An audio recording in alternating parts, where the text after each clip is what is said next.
Y buenas noches con todos los que están escuchando. Siempre le hemos tenido gran estima a la disciplina de la música sagrada y nos parece oportuno tocar este tema el día de hoy, porque es un tema, una materia muy importante dentro de la iglesia, porque hay cuestiones suscitadas desde hace muchísimos años, problemas que el, afectan lo que nosotros creemos y lo que nosotros celebramos, ¿no? La lex credendi, la lex orandi. Y es por eso que hoy hemos decidido presentarles este tema que es muy, bueno, muy importante y lo cual se toca mucho, perdón, se toca muy poco dentro de la iglesia. Emanuel, primero, de repente para algunos nunca han escuchado este tema, porque de repente no diferencian, porque entre lo que es música sagrada, que está unida a música litúrgica y música profana. ¿Qué es la música sacra? Bien, la En música diferencia, sacra. sí, te escuchamos, te escuchamos. O sea, con diferencia con las otras dos, bueno, o sea, primero, armemos bien los conceptos. La música profana, bueno, no, la palabra profano no necesariamente significa algo malo. Solamente lo profano es lo del mundo, lo secular, lo que está fuera del templo. Profano viene de raíz griego que significa fuera del templo. Básicamente es eso. Lo sagrado y lo profano. O sea, lo que es eminentemente para Dios, lo eminentemente sacro, y lo profano simplemente lo que no es para Dios. Nada más. Entonces, la música profana tiene, por ejemplo, como fin divertir, distraer, puede quizás, por ejemplo, ser algún poema musicalizado que no tenga nada que ver con Dios, una oda a la alegría, una oda o un himno nacional. O sea, eso es propiamente profano, o sea, lo que no es sacro, nada más. Con respecto a la música sacra, por otro lado, estaríamos hablando de música que está hecha para Dios, que habla de Dios, ¿no? Y ahí entran los cantos protestantes, entran los cantos de muchas otras culturas con las que tratan de relacionarse a la divinidad. Eh, Esto es precisamente algo que se va a ver en, como había mencionado, en todas las culturas, ¿no? Y de manera especial, la música sacra tiene ciertos elementos que se han ido construyendo, bueno, a lo largo de la historia, ¿no? Pero la música sacra, el concepto de música sacra es demasiado amplio, porque, por ejemplo, si es que estamos hablando de música sacra estrictamente, o en sentido estricto, las canciones de Jesús Adrián Romero entran en música sacra. Cualquier canto que cualquier persona se le ocurre o se siente inspirada en cantar, cualquier composición que intente, no sé, que intente, ¿cómo lo podría decir? Que intente glorificar a Dios con eso, entra inmediatamente a lo que es música sacra. Entonces, en ese sentido, estamos hablando de algo muy grande. Y dentro de ese concepto grande de música sacra en la que entra prácticamente cualquier cosa que sea para Dios, entra la música litúrgica. Y la música litúrgica es aquella música que ha sido compuesta para la liturgia, para el desarrollo de la liturgia. Y también podría considerarse música litúrgica aquellos cantos de música sacra que se han ido incorporando al desarrollo de la liturgia, precisamente por tener una naturaleza un poco más litúrgica en cuanto a lo que los fieles han sabido manejar. Por ejemplo, el canto, no sé, imagínense que hay un canto, el Tú reinarás, que la gente lo cantaba muchísimo y a tal punto que era un canto, o sea, emblemático del católico. Entonces, ¿por qué se incorporó el canto de Tú reinarás como un canto de salida, por ejemplo? ¿Por qué se buscó meter a la Santa Misa ese canto que no es propiamente litúrgico? O al menos un espacio en la salida, porque precisamente por motivos pastorales y porque no irrumpe el misterio, de la Santa Misa, no es un elemento ajeno, no es un elemento extraño, no contradice, no desdice, no altera de ninguna manera la dignidad del templo, se le incorpora. Claro, es un Y canto bueno, popular. básicamente es eso. Es un canto religioso popular. Ya no hay Religioso ningún popular. problema que se cante después de la misa, ¿no? Pero básicamente esos son conceptos para ir, bueno, teniendo una mayor idea, una idea un poquito más clara al respecto. La iglesia siempre a través de los siglos se ha interesado por mantener y por formar al pueblo santo de Dios, bien en los aspectos litúrgicos, los aspectos mistagógicos, las catequesis, en la teología, en este caso en la liturgia. Y ya en los últimos años, por una mala interpretación del concilio, por ejemplo, ha venido en declive la música litúrgica. ¿A, crees que, ¿A qué crees que se debe este declive? ¿No? Porque se escuchaba mucho, ¿no? A partir de los 60, pasando, después del concilio, el concilio está muy bien hecho, para los que a veces piensan que, por ahí he escuchado a algunos que somos antipapa, etcétera, etcétera.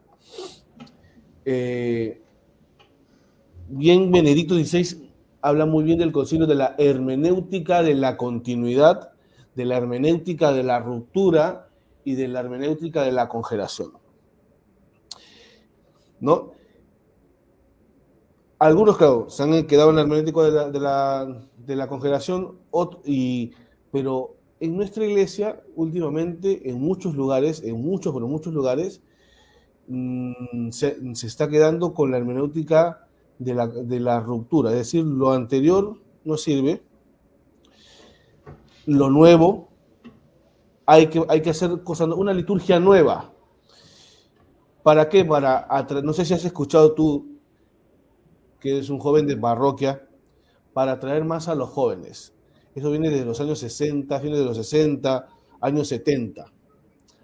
Ahora, estos nuevos cantos y muchos cantos que se han introducido en la misa, que no son cantos litúrgicos, que son cantos incluso protestantes, por ejemplo. El Santo de los Querubines, por ejemplo. Santo, santo, santo, dicen los querubines, por ejemplo. ¿No? Y por ahí otro canto que con nosotros está y no le conocemos, que muchos hemos escuchado en misa, por ejemplo. La iglesia trató de modernizar y acomodarse a los tiempos y en otros casos, en algunos lugares, incluso se ha modernizado con los cantos.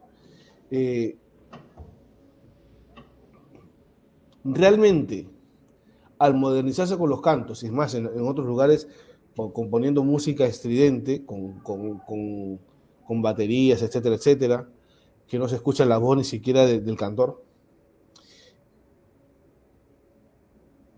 ¿Se está cumpliendo lo que dice el concilio o no se está cumpliendo lo que dice el concilio? ¿Ha habido una mala interpretación o no? Ya, lo que lamentablemente, y duele decir esto, pero parece que lo que han hecho, o sea, a partir del Concilio Vaticano II, es asumir cosas o creer cosas que no sean, que no parecen ahí. O sea, veamos Sacrosantum Concilium, que es lo que habla de la liturgia y de la música sacra. O sea, primer lugar, gregoriano, primer lugar, órgano. Facilítese el uso del latín en la Sagrada Liturgia. Claro que la reforma litúrgica viene después del concilio, ¿no? Ya eso lo sabemos bien. El que tenga dudas sobre esto puede buscar ahí diferencias cronológicas con el misal de Pablo VI, en la misa Novus Ordo, y también las fechas del concilio, ¿no? O sea, son diferentes momentos. Pero lamentablemente, o sea, han habido sacerdotes, han habido obispos que han hecho lo que se les ha pegado la reverenda gana. No hay otra palabra. Porque el texto está, las recomendaciones están, lo que tiene, o sea, está clarísimo ahí. Cualquiera lea los numerales, creo que era 121, 122, 120 y tantos. Los numerales 120 y tantos porque son varios. Y dan varias pautas, y precisamente siguiendo esta hermenéutica de la continuidad. ¿Por qué? Porque al menos los músicos del Vaticano, hasta ahora saben la dimensión pastoral que tiene el establecer un criterio sacral, un criterio sacro, de lo sacro, de lo santo, en los fieles. Porque si los fieles les das buena música, música especial, música especialmente sacra, música que tenga bondad de formas, como lo menciona el Pío X, entre los Sollecitudini, si es que se les da eso a los fieles van a acostumbrarse a través de los sentidos a respetar lo santo. En cambio, si se les quita, al menos desde los sentidos, la idea de lo sacro, o sea, van a estar desarmados culturalmente, van a estar desarmados sensorialmente, y cuando lleguen a la iglesia, o sea, no van a tener esas herramientas que la gente simple por tanto tiempo ha tenido. Porque a través Sí. del arte sacro es que a las personas se les catequiza, incluso a los analfabetos, sobre todo a los analfabetos, mejor dicho. Y es triste, pero sí, efectivamente hay curas, siguen habiendo obispos que hacen lo que se les pega la gana. Es triste, es triste porque están anteponiendo su criterio personal al criterio que ha sido plasmado en el concilio, que ha sido la voluntad que responde precisamente a ese espíritu de conciliar del que en tanto se llenan la boca, lamentablemente. Y bueno, pues, o sea, hagan caso, que por algo la iglesia lo recomienda. Por algo es que se ha cultivado tanto esto. Por eso es que hay gente que realmente que conoce de música. Hay gente que ha sido formada no solamente, bueno, musicalmente, sino también en la piedad. Hay mucha gente piadosa, hay mucha gente tan piadosa como inteligente como culta, que reconoce la riqueza de la música sacra. Y no solamente en una dimensión de, pucha, el coro canta en latín y el coro canta muchas voces y suena bonito. Y, soberbios. No. O sea, la belleza se comunica, el arte se comunica. El arte no es solamente una mera expresión. Cuando uno hace arte, cuando uno se expresa artísticamente, está transmitiendo lo que tiene. Y la piedad que tiene en su corazón, alumbrada por el Espíritu Santo a través de la inteligencia, eso también se comunica.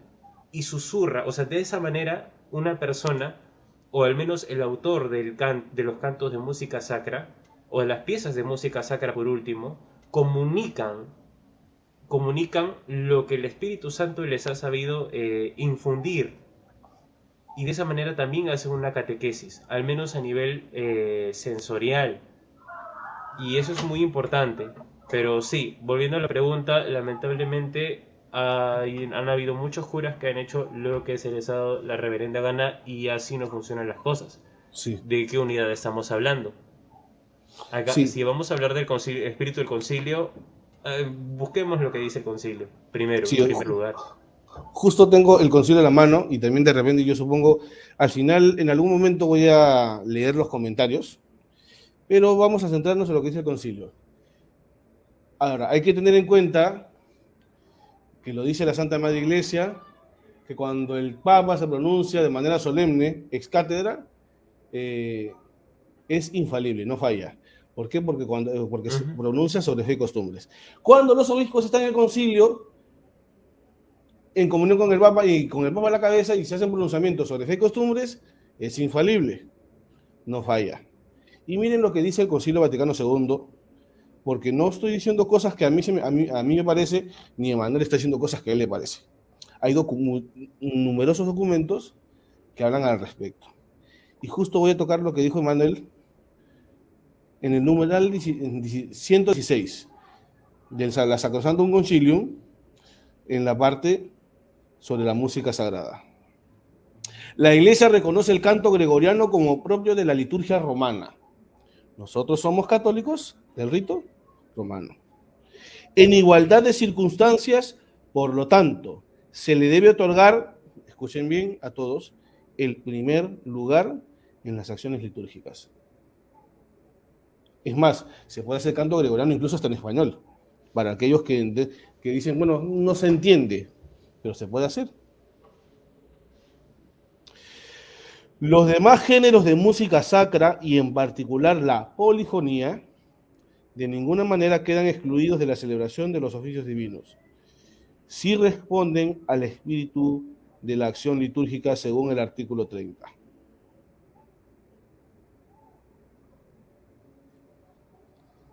Luego, quería leer otra parte. Acá tenemos claro que el concilio en ningún momento ha dicho que se corte con el canto gregoriano, pero también hay que tener otro punto en cuenta, que en las parroquias, por formación, no todas, hay parroquias que tienen muy buena formación, pero lamentables son pocas, hay cantos que no se puede cambiar la letra por nada del mundo.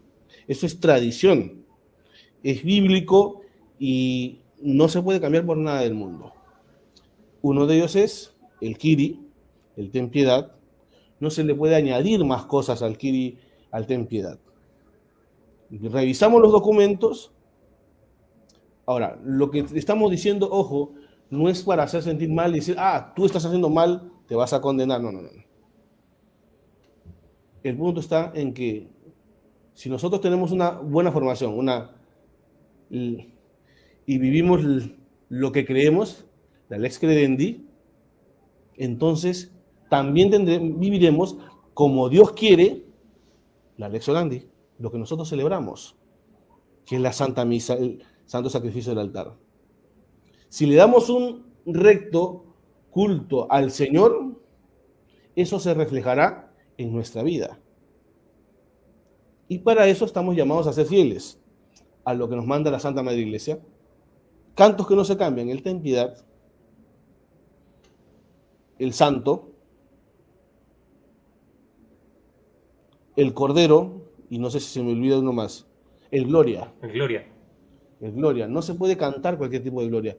Si ustedes, los que son cantores y que nos están viendo desde sus hogares, deberían tener acceso a los misales de las parroquias, o el misal de la parroquia, ves que hay una letra, tanto en latín como en español. En latín como en el idioma vernáculo, como dice el Concilio Vaticano II. Y se tiene que ceñir a lo que dice la letra.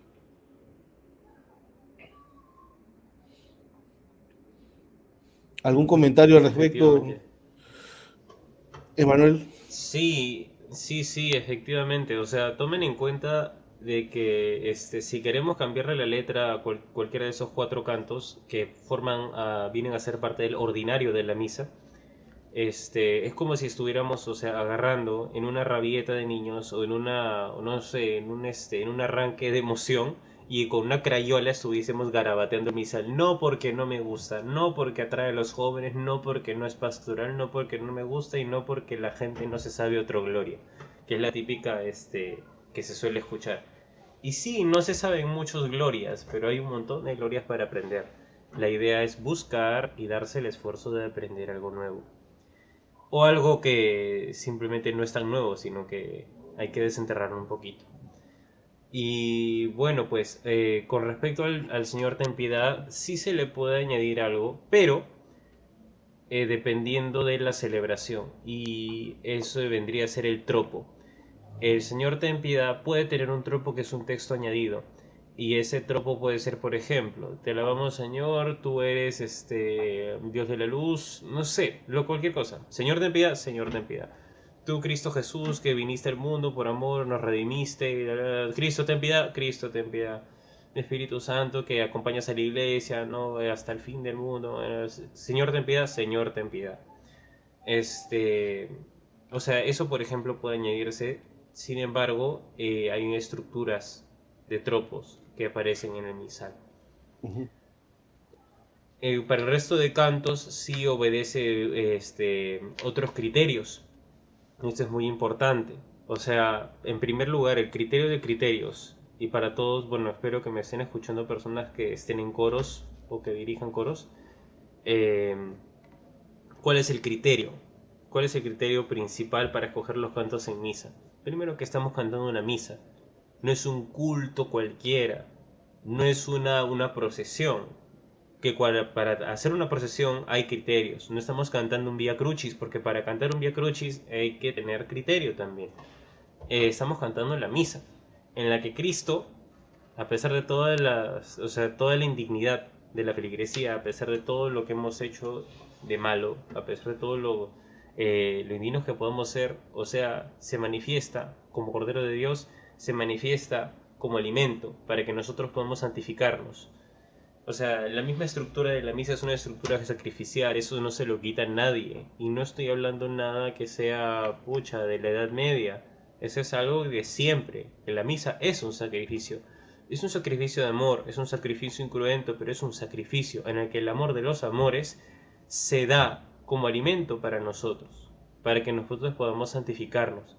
O sea, la presencia de Dios aquí en la tierra, o sea, lo más santo que podamos vivir, lo más santo que podríamos vivir, es precisamente eso. ¿Cómo vamos a tratar a nuestro Señor? ¿Lo vamos a pisotear? ¿Lo vamos a tirar barro? Ven, Señor, quiero que te tires y revuelques en la tierra conmigo. ¿Qué es eso? ¿Vamos a cantar chiquilladas solamente para sentirme joven?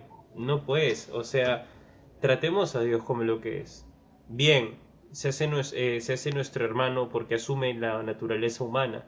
Bien, se hace nuestro amigo, ¿no? Porque busca una relación, o sea, más íntima con nosotros. Es nuestro hermano, ya sabemos, ¿no? Con la naturaleza humana.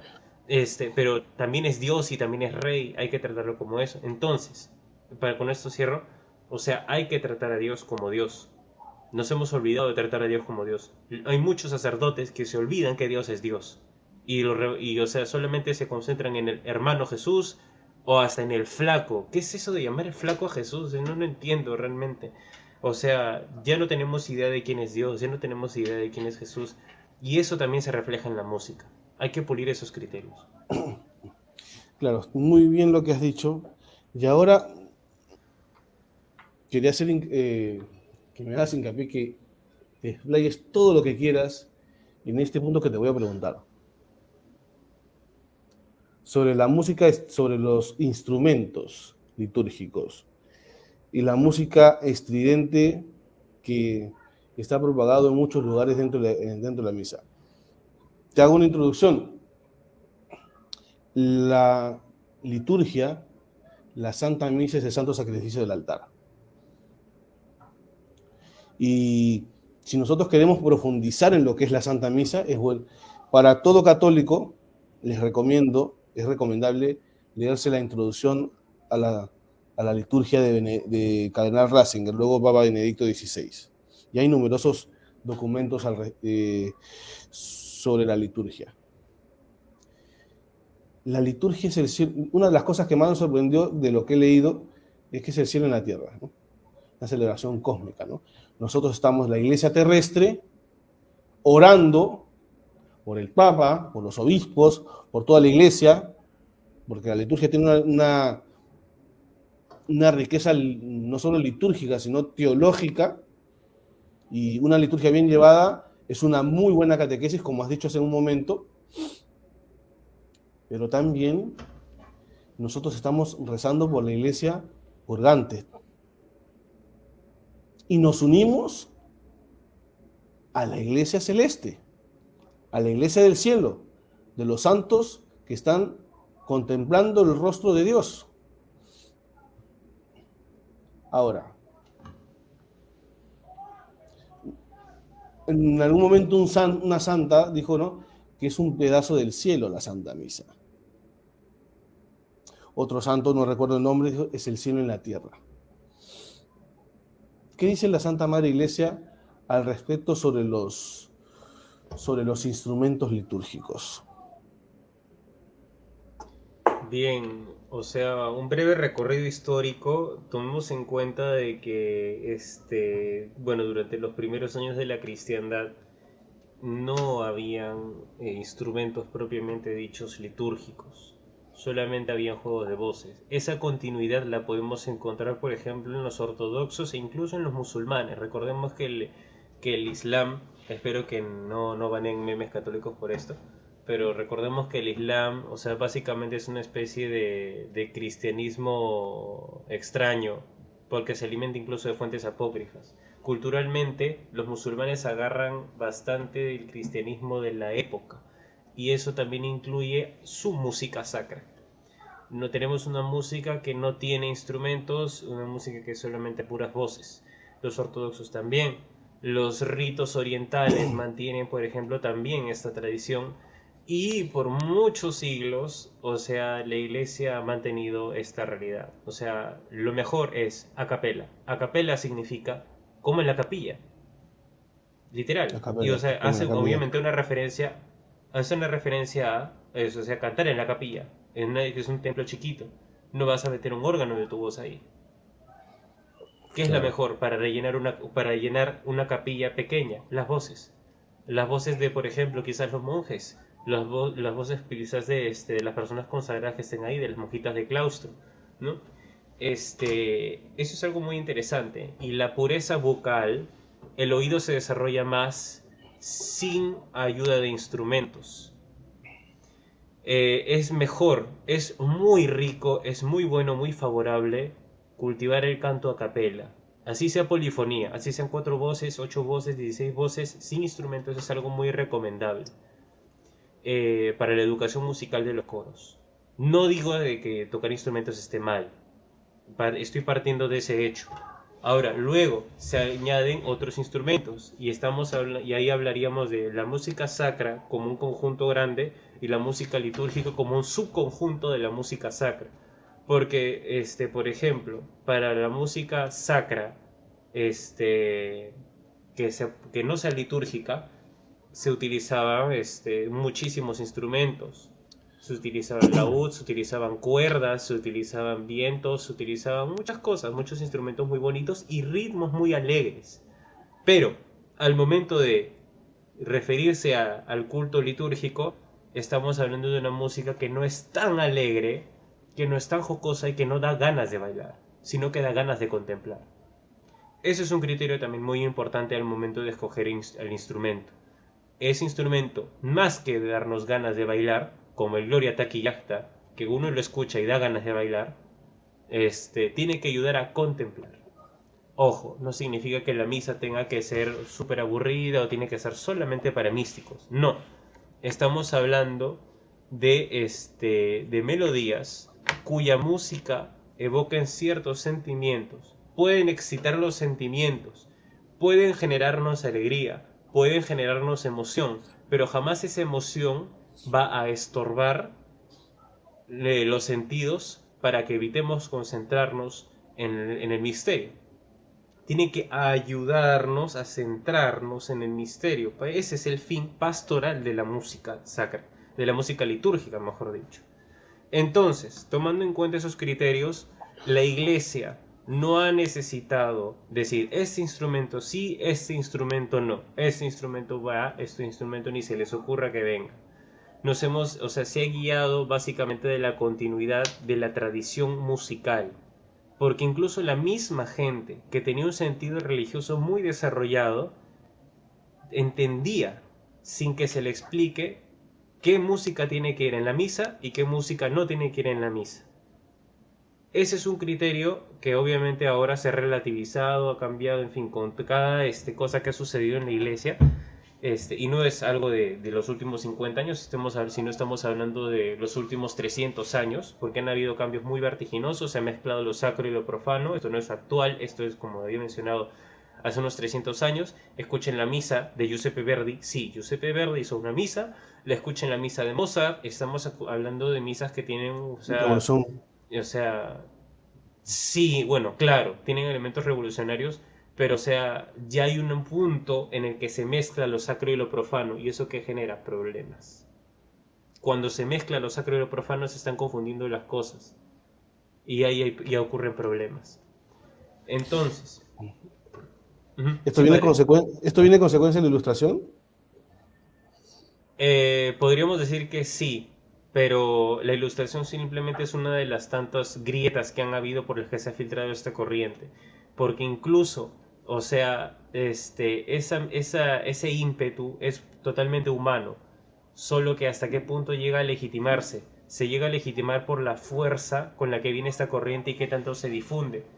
Porque, por ejemplo, si estamos hablando de una corriente pequeña, de una grieta sumamente pequeña, eso es algo que se puede corregir, que la iglesia puede juntarse, el papa puede dar un mandato o los obispos pueden dar un mandato y simplemente se soluciona ese problema a nivel local. Pero cuando estamos hablando de que es una corriente mucho mayor, mucho más fuerte, cuesta mucho más a la iglesia legitimar eso, como lo que sucedió con la comunión en la mano. Pero eso es otro tema. O sea, este tema de la música en la que lo sacro y lo profano se mezcla, este, viene también incluso, o sea, hay corrientes que vienen del humanismo. O sea, no es algo propio de la Revolución Francesa, no es algo propio de la Ilustración. La Ilustración como que lo hace ver más formal, lo hace ver un poco más intelectual, entre comillas, y tiene su como que su corriente propia. Pero hay muchos elementos revolucionarios que arrastra la Ilustración desde incluso el humanismo. Eso es muy interesante verlo, porque por ejemplo vemos el contraste entre las misas de Bach y las misas de Palestrina. Mientras que las misas de Palestrina te introducen a otro mundo, tú escuchas a Bach y dices, uy, qué chévere, qué poderoso, qué impetuoso, me encanta. Claro. Este, y bueno, o sea, eso por ejemplo genera. Volviendo al tema de los instrumentos, ahí podemos hablar de diferentes tipos de instrumentos que han sido legitimados en su tiempo. Entre el periodo barroco y el periodo, bueno, de la Ars Nuova o de la Ars Antigua, estamos hablando de la Edad Media, hay bastantes cambios, bastantes cambios. Entonces, o sea, vemos en la Edad Media que hay una clara delimitación de lo sacro y lo profano, y estamos viendo ya en el barroco que ya se permiten misas orquestales prácticamente. Y, o sea, eso promovido por papas. O sea, estamos hablando de un cambio musical, un cambio cultural sumamente fuerte. Este, y bueno, también hay muchos instrumentos que en esa época se legitiman, se dicen si se puede, hay otros elementos que dicen que no, pero en realidad hasta ese momento la iglesia no tiene un pronunciamiento considerable al respecto. Alguno que otro obispo que da su opinión, alguno que otro filósofo o teólogo o algún otro sacerdote que dé su opinión con respecto a la música, que siempre han habido almas piadosas que han tratado de cuidar lo sacro, al menos por la salvación de las almas y para la gloria de Dios, ¿no? A lo largo de la historia siempre ha habido, siempre ha habido, siempre va a haber textos de sacerdotes, de curas, de obispos que van a pronunciarse sobre el asunto y sobre todo también de intelectuales. Pero hasta ese punto la iglesia no es sumamente clara en eso.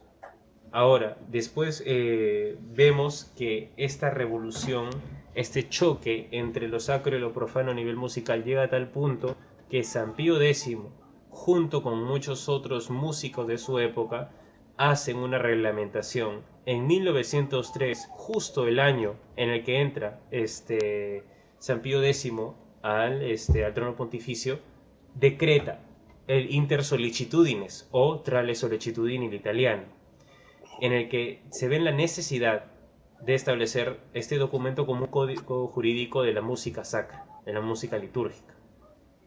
Y eso es Ujú. importante, porque estamos hablando de una persona sumamente piadosa, junto con muchas otras personas piadosas que forman parte de un movimiento de renovación litúrgica para ese entonces, en el que está uno de los músicos católicos más talentosos y más loables de toda la historia de la iglesia, que es Monseñor Lorenzo Perosi.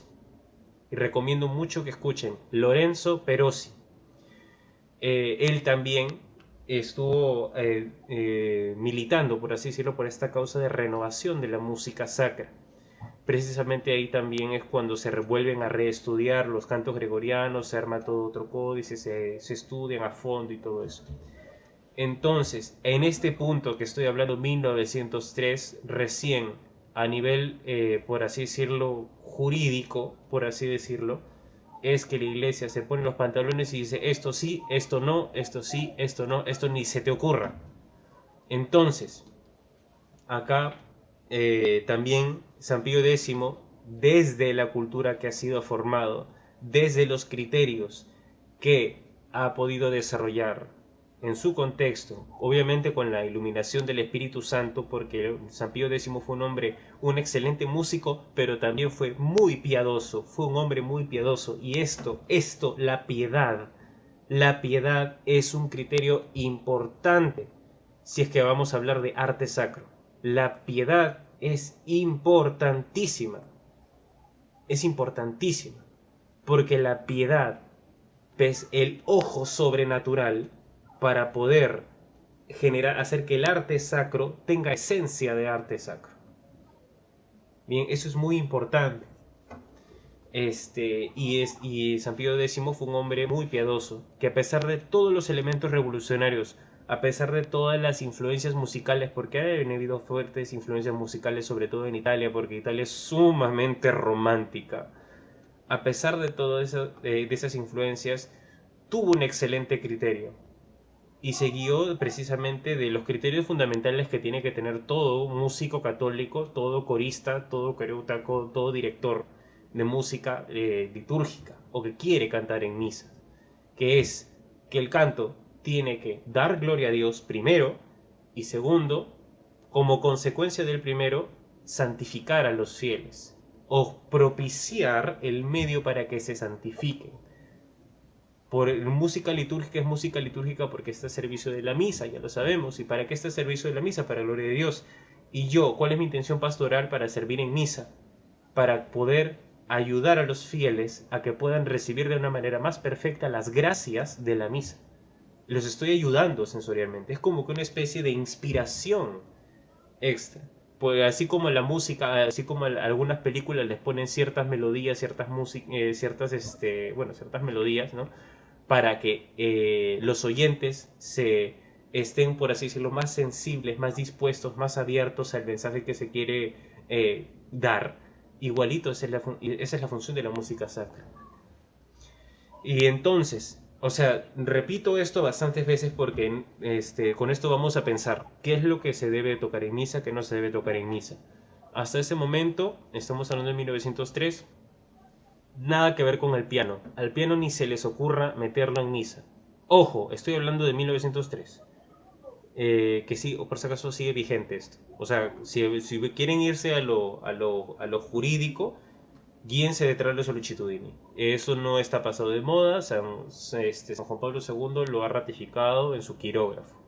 O sea, eso lo pueden ver. O sea, está vigente. Está vigente. Solo que nadie le hace caso. ¿Por qué será? Bueno, ya lo sabemos. En fin, la cosa es que no se puede en el piano, los instrumentos de cuerda quedan prohibidos. Los instrumentos de cuerda pulsada. Hay instrumentos de cuerda pulsada y hay instrumentos de cuerda frotada. Cuerda frotada, violín, cuerda pulsada y guitarrita. ¿Por qué la guitarra, musicalmente hablando, por qué la cuerda pulsada no se debería permitir? Porque la cuerda pulsada tiene que arpegiarse, no es capaz de mantener un sonido por mucho tiempo. Tiene un ataque bastante agresivo y el sonido como que se difumina rápidamente. Entonces, tú para hacer sonar una guitarra y que acompañe una canción constantemente sin apagarse el sonido, tienes que estar constantemente arpegiando. Y como arpegiar una sola nota es aburrido, tienes que estar arpegiando todo el acorde. O tienes que meterle una séptima, o tienes que meterle una quinta, o sea, en fin. La guitarra es complicada al momento de acompañar en una misa porque no puede sostenerse en el tiempo. Esa es la deficiencia de la guitarra. Entonces, la cuerda frotada, no solamente la guitarra, sino también el bajo, la guitarra eléctrica y muchos otros instrumentos similares de cuerda pulsada, tienen esta deficiencia, que no tiene el órgano. Tú le tocas un Do1, tú le tocas un Do2, armas a la mitad del acorde de Do, tú pones el Do y el Sol, y ya está. Con eso sostienes todo el Pangelingo, prácticamente. O sea, y así puedes jugarte con muchos otros cantos, con pocas teclas, pocos acordes, pero el sonido es lo suficientemente sonoro como para que se note el instrumento y lo suficientemente profundo, y por las mismas características del órgano, que es un instrumento de viento, dicho sea de paso, no es una cuerda, es un viento, puede sostener las voces y puede dar esa camita especial para acompañar a las voces. Por eso, por ejemplo, el órgano es absolutamente recomendado. O sea, totalmente recomendado. Una flauta puede ayudar, sí. Un coro de flautas, claro que sí, flauta traversa, claro que sí. El violín, porque sí, porque la guitarra no, porque el violín lo toca gente culta y solamente los coros comerciales no. El violín, aprendan violín. El violín, por ejemplo, puede emitir melodías muy dulces, muy suaves y puede mantenerse en el tiempo. No tienes que estar ahí frotando una y otra y otra y otra y otra y otra y otra vez. No tienes que estar haciendo pizzicato para que te suene. No tienes que estar arpegiando cada rato como en la guitarra. Bueno, básicamente eso es un criterio musical. Luego, ¿cómo es que cada uno toca el instrumento? ¿Cómo es que cada uno, o sea, se maneja? Porque, por ejemplo, si yo voy a tocar el órgano como el piano, de nada me sirve. Voy a estar interrumpiendo porque voy a tocar una nota y luego otra nota y va a saltar, va a saltar. Y en vez de ayudar a concentrarse, va a distraer a la gente. Uy, qué bonito. Suena muy alegre, muy saltón Ujú. el órgano, porque el órgano puede tocarse muy alegre, muy, muy, muy alegre. Y la gente va a estar más pensando en el órgano que en la misa. O sea, no es la idea tampoco. O en quien Y toca el también está la órgano, parte, o en quien toca el órgano. Por o eso en es que quien canta. también los coros, ajá, o en quien canta. Por eso es que, por ejemplo, los coros tienen un lugar en los templos que tienen arquitectura tradicional y no es abajo. No es abajo, no es a la vista de todos, no es al costadito del altar, no. Es al fondo, es arriba de, ¿cómo se llama este? Del... ¿cómo se llama este? Se me fue la palabra. ¿El atrio? Sí, a la altura del La atrio, parte sí. por donde entra los cielos, el La atrio, a parte la altura superior, del sí. atrio. O Sí, claro. sea, Sí, esto se sí, ha Fede. perdido, ¿no? Esto se ha perdido porque lo has detallado muy bien, porque también en los últimos años, no creo que en los años anteriores, cuando has mencionado a Mozart y a otros, hemos pasado de una liturgia, de vivir una liturgia donde Dios es el centro, teocéntrica, a ser una liturgia antropocéntrica, en la que mientras habla el cura, o el cura es el centro de la... mucha gente cree que el sacerdote es el centro de la misa. Y el sacerdote no es el centro de la misa. No, es Cristo, es teocéntrico. Cuando le toca a los cantores, al coro, es por eso que yo pienso que también tengo la misma idea y eso es lo que es tradición de la iglesia. El coro no puede estar adelante, a mi opinión. Y también creo eso es lo que dice la iglesia. ¿Por qué? Porque ya no pasa a ser el Cristo el centro, ni siquiera el cura el centro, sino todos nos direccionamos y nos vamos a mirar a quien está cantando o a quien está preparando la guitarra o a quien está dirigiendo el coro. Miren, miren, miren con qué, con qué devoción, miren cómo dirige el coro, etcétera. Entonces ya pasan a ser los cantores el centro de la misa. Y tienes toda la razón. No Ujú. sé qué nos puede Es decir que, al o sea, respecto. se han perdido estas cosas porque, o sea, la iglesia no necesita reglamentar sobre cosas obvias, pero el problema es que han pasado tantas cosas y cambios tan vertiginosos en tan poco tiempo que, o sea, esas cosas obvias se han perdido. Porque, o sea, incluso el lugar en el que cantaba el coro antes era perfecto. No estamos hablando de que en templos enormes no necesitaban amplificadores, no necesitaban micrófonos. ¿Por qué? Porque la acústica estaba hecha perfectamente para que un grupo de personas cante ahí arriba y se escuche y resuene en todo el templo. Y las imperfecciones, para los que le salen gallitos, o para los que, o sea, no tienen todavía o sea, no definen bien su color de voz, no postan bien, o sea, todos esos errores, esos detalles, pasan piola, pasan bien. O Por el sea, eco, ¿no? el mismo, La la acústica, misma sí. estructura, exactamente, la misma acústica, la misma ubicación del coro que está arriba del atrio, que mira para el altar. O sea, todo eso hace que el templo católico, la arquitectura católica tradicional, esa, o sea, la que tiene incluso forma de Cristo, ¿no? O sea, que tiene forma de cruz, o sea, o sea, esa arquitectura sea la idónea, el lugar del coro sea el idóneo para el coro. Pero se ha perdido todo eso por ganas de improvisar. Y qué pena que los que han estado improvisando, por ejemplo, hay algunas parroquias que tienen arquitectura de caja de zapatos y es cualquier mamarracho y el coro ni siquiera se puede arrodillar. ¿De qué estamos hablando? O sea, qué pena que hayan habido personas que por ese afán que eso sería el modernismo. Ese afán de innovar, ese afán de irse a lo nuevo, o sea, sin pensar, sin realmente pensar, han echado a perder tantas cosas. Pero bueno, o sea, para eso es importante ubicarse, o sea, para eso es importante formarse, ver, darse cuenta por qué esto, por qué el otro, por qué buscar, indagar, ¿no? Eso siempre es bueno. La verdad te hará libre, ¿no? Esa es la pobreza de la nueva estética en la iglesia, ¿no? Que a veces se piensa que la nueva Mm, estética es la belleza que atraerá al hombre hacia Dios. O lo que atrae al hombre es la tradición. El futuro de la iglesia está en su pasado.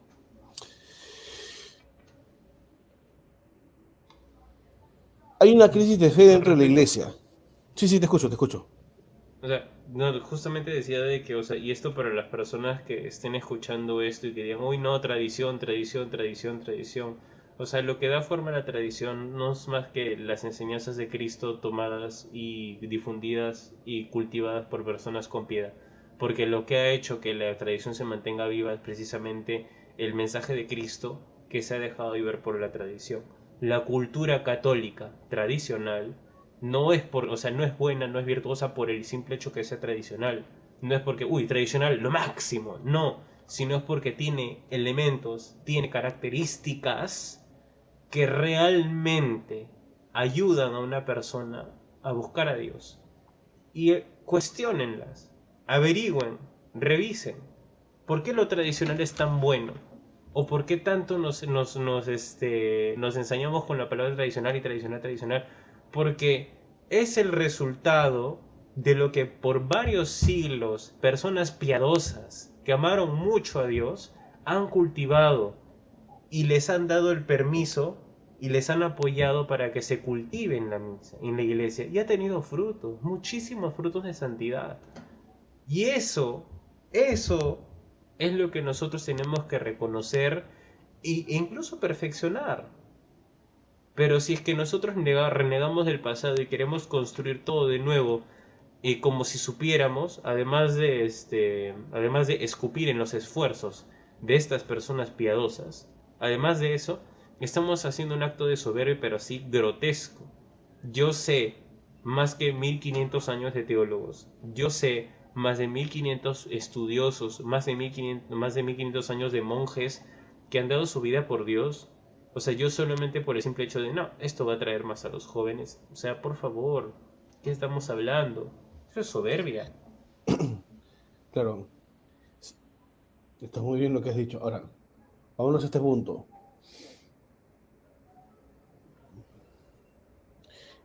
La liturgia, la Santa Misa, la Eucaristía de la Santa Misa, dice el Vaticano, el Concilio Vaticano II, que es el centro de la vida cristiana. Es la fuente de donde sale toda la fuerza de la Iglesia. Es el centro de nuestra vida. Y la crisis que tenemos dentro de la Iglesia es una crisis de fe, pero sobre todo es una crisis litúrgica.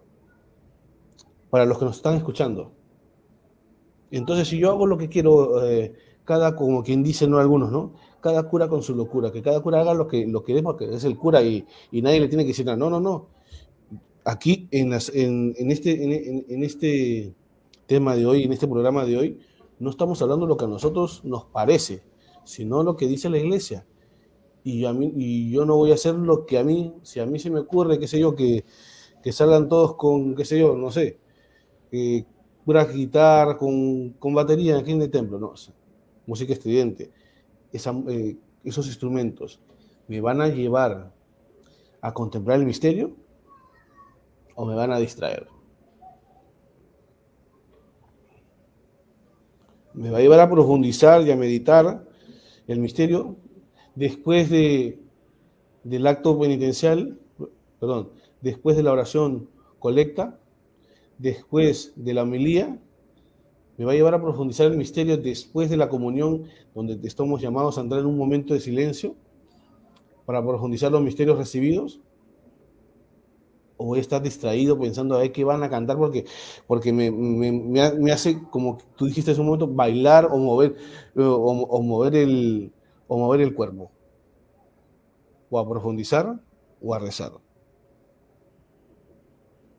Entonces lo que tenemos hoy en la iglesia es una crisis litúrgica.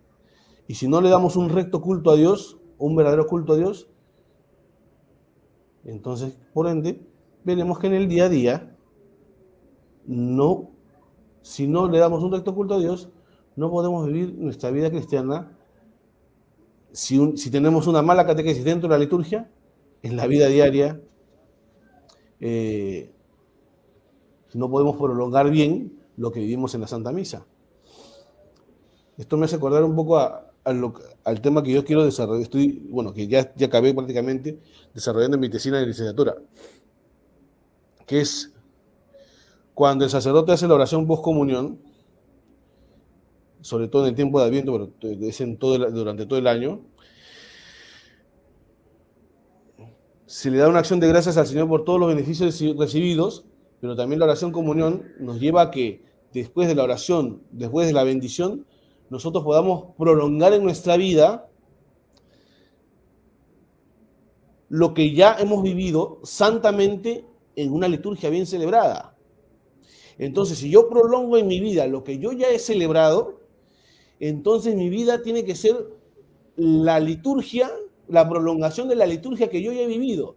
Entonces, si yo no he vivido una buena liturgia y he vivido una liturgia a lo loco o semiprotestante o con cantos que no me han llevado a profundizar el misterio, ¿cómo va a ser mi vida, la liturgia de mi vida diaria? ¿Cómo se va a prolongar? ¿Con una catequesis fofa o como Dios manda?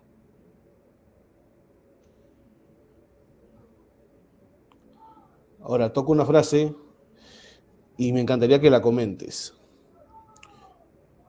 No hay religión sin culto, ni culto sin religión.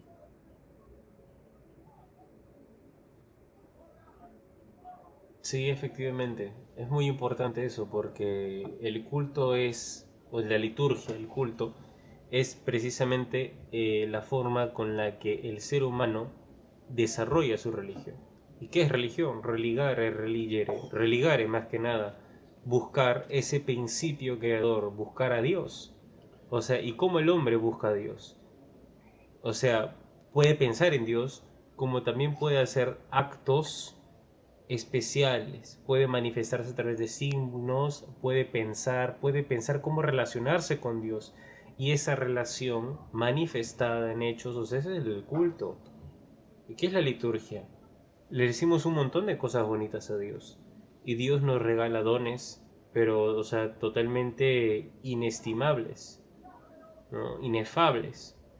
Y claro, no hay culto sin religión porque, o sea, ¿cuál sería el sentido del culto si es que no es para, o sea, para relacionarse con algo, al menos sobrenatural, o honrar algo, y ese algo es Perfecto. Dios, obviamente.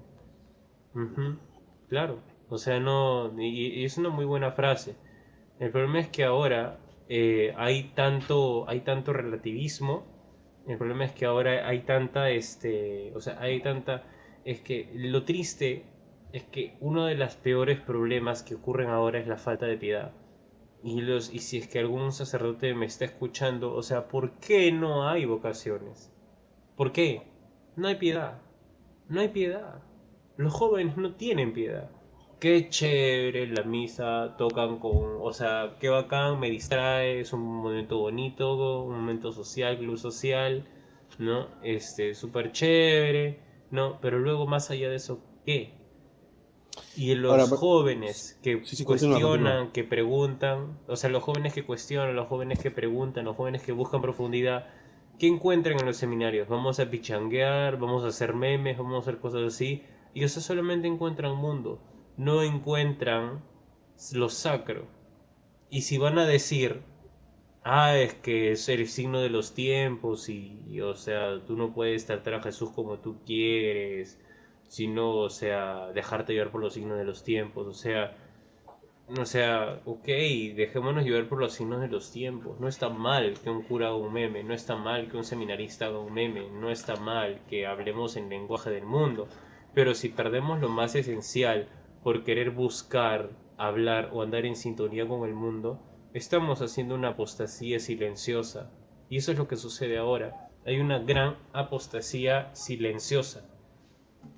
Y nos quedamos en la cultura, al menos si queremos ayornarnos, porque esa es la palabra del Concilio Vaticano II, ayornarse, que es actualizarse, o sea, estar al día, ¿no? Pues Ir puesta con al la día. corriente del mundo.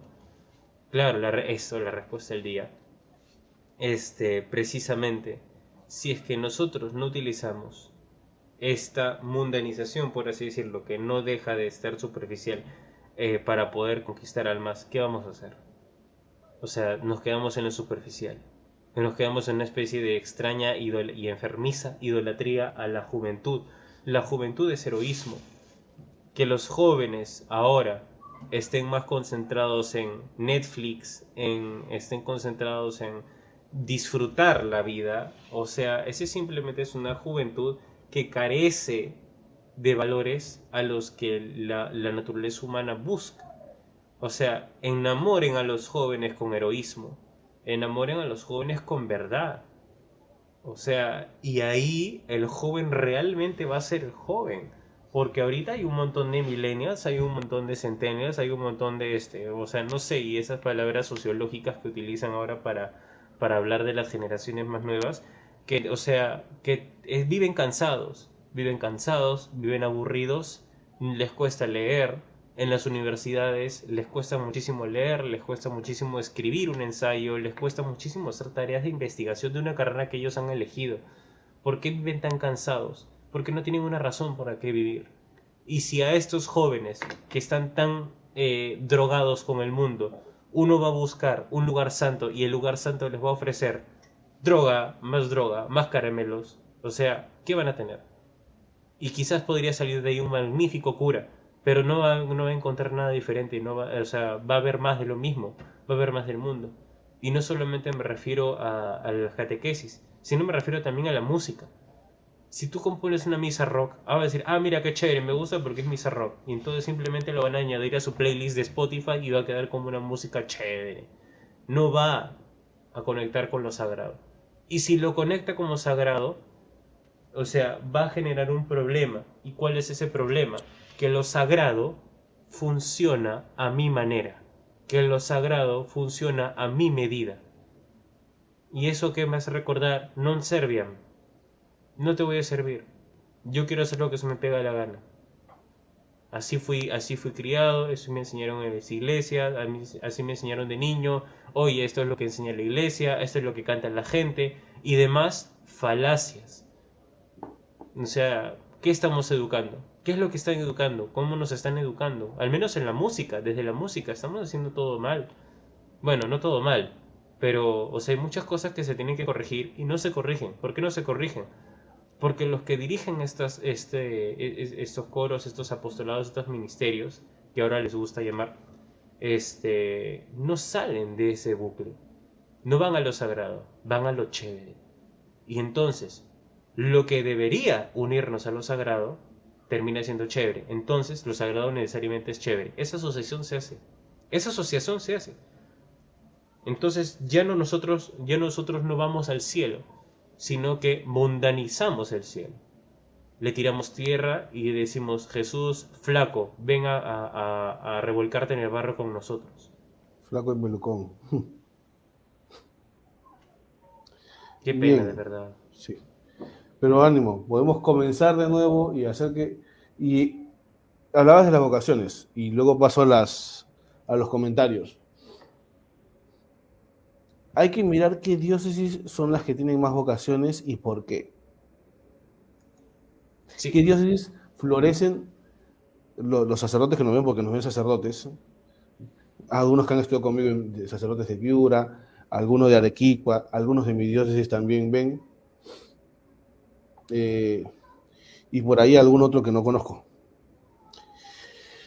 Y yo supongo que de otros países, no lo sé. Pero al menos de estos lugares sí nos ven. Hay que ver qué diócesis son las que tienen que tienen una proliferación, una buena proliferación de vocaciones y diócesis que no. ¿Por qué? Va de acorde con lo que ha dicho Emanuel. Hay mucha piedad en esas diócesis. Mucha piedad. Lucy, ¿por qué no, ¿por qué no trabaja más por la unión de las familias? Este tema ayuda mucho a la unión de las familias, porque si nosotros vivimos un culto como Dios manda, como lo manda la Santa Madre Iglesia, como lo mandan los documentos oficiales, si vivimos dignamente la misa y respetamos con la música sacra y una misa bien celebrada es una buena catequesis, eso ayuda a la unión de las familias, porque te lleva al cielo, porque en cada misa se actualiza el mismo sacrificio de la cruz. Cristo que quiere reconciliarse con el hombre, que quiere que el hombre se reconcilie con él. Y si yo me encuentro con Cristo, lógicamente me reconciliaré con mis familias, con mi familia. ¿Por qué no le interesa, por qué más le interesan las canciones del templo, la vida coherente de las personas? Si yo tengo un recto culto al Señor, eh, eso influye y matará en mí, en cada persona que viva la Santa Misa, el hombre viejo, el hombre de la carne, y nacerá una nueva creación. Porque no hay religión sin culto, ni culto sin religión. Padre, con Sí, respecto a esos dos comentarios que hicieron, o sea, la respuesta es sumamente simple. ¿Qué idea tiene una persona, o sea, el abstemio, la persona que vive, o sea, la incastidad, la persona el hombre que respeta, el hombre religioso, el buen católico que respeta a su esposa, la buena católica que ama y cuida y protege a sus hijos por más cansada que esté, el buen ciudadano católico? ¿Qué es lo que tienen en la cabeza? Saben lo que es, saben la idea de Dios, o sea, tienen en claro quién es Dios. O sea, es una idea gravísima, importantísima esto. ¿Y de dónde viene esa idea? ¿Qué es lo que refuerza esta idea de Dios? ¿Qué es lo que refuerza? O sea, porque una persona que tiene muy claro a Dios, una persona que le tiene miedo a Dios, que tiene temor de Dios, mejor dicho, no me expresé bien, una persona que tiene auténtico y santo temor de Dios, una persona que vive bien su misa, que se relaciona a Dios y que no lo trata como cualquier cosa, no lo trata como el flaco, no lo trata como cualquier tontería, lo trata como Dios y vive consciente de quién es Dios, tiene ahí un soporte moral, tiene ahí un soporte cognitivo, emocional, afectivo, tiene de todo, o sea, tiene un gran soporte, una gran correa que le evita el pecado. Y eso es la piedad. Una persona que aprende a vivir, o sea, una persona que llega a misa, escucha la música, escucha al sacerdote, ve al sacerdote celebrar con piedad, con amor, hay personas que se han convertido en eso. Pero ahora vivimos en una sociedad donde no hay piedad, ni siquiera dentro de los mismos católicos. O sea, una persona virtuosa, una persona temerosa de Dios, es una persona que tiene mucha piedad. Por eso es tan importante que al menos los curas, además de la catequesis, además de las buenas homilías y todo eso, además de eso, procuren darle este oasis donde las personas refuerzan y tienen esa idea de Dios que tanto hace falta ahora. Por eso es importante. Por eso es importante el culto, por eso es importante la música sacra y sobre todo por eso es importante el desarrollo de la piedad, de este criterio sobrenatural, para que hayan buenas familias, buenos ciudadanos y buenos católicos. muy bien, muy buen comentario. Unas últimas palabras antes de terminar con el programa, Emanuel. ¿No hay hay algún otro comentario? Mm, bueno, cada cura con su locura, algunos decían, o cada párroco con su locura, pero al final, claro, lógicamente hay que obedecerlo. ¿Qué Claro. opinan? Que es el que dije hace rato. Sí, después No lo todos del mandan. cura. Sí, Después todos mandan qué cosa, amén. es lo que habían. A ver, dicen. Siempre digo, cada párroco con su locura bien conoce la liturgia y entra en la obediencia o no. O lo aplica o él pone su cantidad favorita. O su canto favorito será. Sucede. Solo hay que hacer las cosas bien. Qué tanto cuesta hacer las cosas bien? Mucho, pero Van hay a, que hacerlo. sí. Felipe Guerra, ¿van a transmitir el debate de Dante? No, nosotros no lo transmitimos. Tienes que ir a Es buscar. verdad, el debate de Dante. Ese va a estar buenísimo a fin de año. Pero eso tienen que verlo en su página, Fin él de dice año. dónde va a ser transmitido. y supongo que luego él lo copiará, ¿no? Casi siempre pongo mucha atención a quién toca el órgano en mi parroquia. Lo hace mal y no da para no fijarse. Pero bueno. Considero que las personas consagradas tienen también el importante deber de evangelizar. Es decir, el sacerdote que no celebra con piedad y muchas veces transmite esa rutina con la que celebra la Eucaristía y no transmite el amor a la Eucaristía, no es responsabilidad solo de los laicos, sino también de los consagrados. Lógicamente, claro, a eso nos referimos. Claro, pero para eso el sacerdote antes de la misa, claro, si nosotros celebramos mecánicamente la misa, si trivializamos los santos es porque algo anda mal. O no estamos rezando el oficio, las laudes, la intermedia, las vísperas, las completas, que es lo mínimo, el rosario. Si eso se nota, si lo celebramos así mecánicamente es porque no estamos rezando algo. Las horas litúrgicas, o el rosario, o no estamos teniendo nuestro momento de silencio, de oración mental con el Señor. No hay otra. No hay otra. No hay otra. Está muy bien el comentario que acabas de hacer, María Vela. Dice el tío Memes desde interno que sí, lo va a transmitir en vivo. Este jueves. El debate de Dante. El debate de Dante, 10 pm. Le van a habilitar la retransmisión en vivo del debate de Dante. Así que atentos este jueves a las 10 de la noche. Atentos. No lo sabía, ahora bueno, ya lo saben. Bueno, yo creo que eso es todo. Ha sido unas últimas palabras antes de... Más. Sí, sí. Sí, de que, o sea, en cuanto a la música, hagamos las cosas bien. Si es que tienen, o sea, si es que me están escuchando gente que está en coros y todo eso, tienen un deber sacratísimo. Tienen un deber importantísimo. No lo tomen a la ligera nunca. Y ahorita estoy tratando de recopilar todos los cantos, todos los motetes de polifonía sacra que pueda. Y luego voy a, bueno, en este apostolado musical que estoy haciendo, voy a hacer estoy pensando armar un grupo de difusión de música sacra, en la que va a ser totalmente gratuito, en la que las personas van a poder, aprender estos motetes, dependiendo de la voz que tenga cada uno. Así que es una buena oportunidad para los coros que deseen aprender cantos bonitos, para que puedan, bueno, para que puedan aprender un poco más, ¿no? Pero ya, o sea, todavía no está listo, está en formación eso. Pero aviso desde ya por si es que alguien se anime para que esté atento. Muy bien. Bien, muchas gracias, Emanuel. Ha sido un gusto tenerte por segunda vez en el programa. Y les invito a todos el próximo sábado, Dios mediante, estará todo el equipo para tener alguna novedad con el programa. Les agradecemos a todos, hacemos una oración. En nombre del Padre, del Hijo y del Espíritu Santo. Amén.